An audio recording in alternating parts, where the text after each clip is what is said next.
is about strength. If you show weakness, you will give our enemies an opening. Hey Kevin, how are you? I'm good. How you doing today? I'm good. I'm an active reader of your site, so it's good to talk to you. Love to hear it. Love to hear it. Cool. I'm an active reader of your comments section too, which isn't always the nicest place for me to visit, but I learn a lot from there.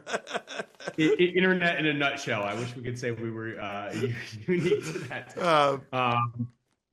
Footage look great. I can't wait to see the whole thing. You said in the introduction to the footage that the violence in this film is raw, right? Like, was that sort of the goal from the onset, and how did you approach that? Yeah, look, when the opportunity was presented to us by the studio, that they were contemplating wanting to market and make the film as an R-rated film, it wasn't something, as I said, that we took on like super lightly. We really did think about it. I've got a 14-year-old son that, is going to be an audience member for this film. So it was certainly something I thought through at length. I think, looking into the Kraven storyline, though it certainly gave us a lot of opportunities to be more realistic, more stylistic, and more honest about the violence in the film.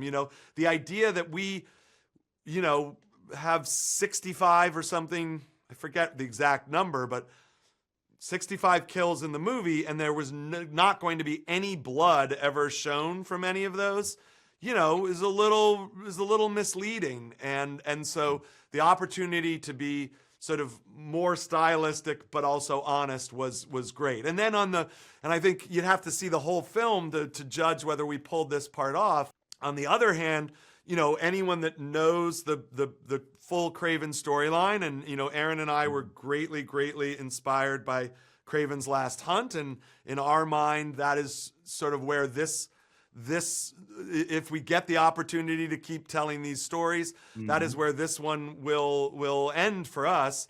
That's a dark storyline, right? And there's an emotional darkness to that. There's an emotional violence to what has to happen for him to get to that place.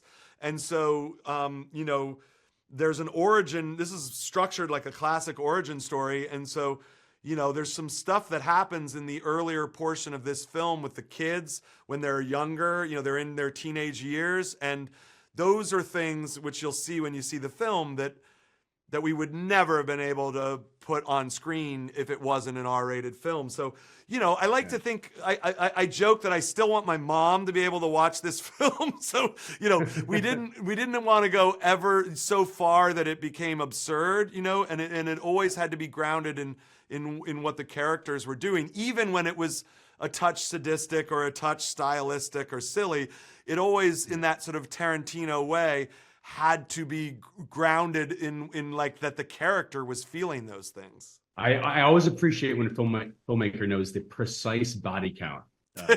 Well, when I read the script, I literally had a young guy that works for me. I said, and I won't go into all the details until people see the film, but different people kill people in these Hollywood movies, and for different reasons. And I literally had him go and do an analysis of who was doing what, because it's as absurd as it sounds. It is something that I, from a storytelling perspective, take pretty seriously. Yeah, but only one nose bitten off. Yes, well, that's the sadistic stylish part, which hopefully when you see the film, you'll see that he's sort of lost his mind at that point, temporarily. And we got to talk some more about Aaron. Obviously, he's played in the superhero sandbox. He came back for this one. Had to be a special project. Like, why was he the right choice for Kraven? Yeah, I mean, he walked in the room, and it was sort of obvious right off the bat. He had literally transformed his body at that point in his life. He was working on some other things, and so he was like this. Yeah, well, you've seen some of it on screen, and you'll see when you see the whole movie. His sort of ability to have kind of raw power, but also have this kind of, elegance and skill of like a dancer, and so that for me was like, because he was a dancer as a kid, and so I mean he had some training, and so he, you know, the kind of animalistic you know, movement, and you know, this guy believes that he has the, you know, the soul of an animal and has the powers of an animal in him. And so the you know, Aaron's ability to represent those two things, you know, realistically is pretty awesome. And then, you know, as an actor, he's got to hold his own opposite, you know, Russell Crowe, which isn't the easiest thing to do either. And so that combination of you know, that raw kind of power and physical skill with the ability and the magnetism to be a star sort of made it a no-brainer. So.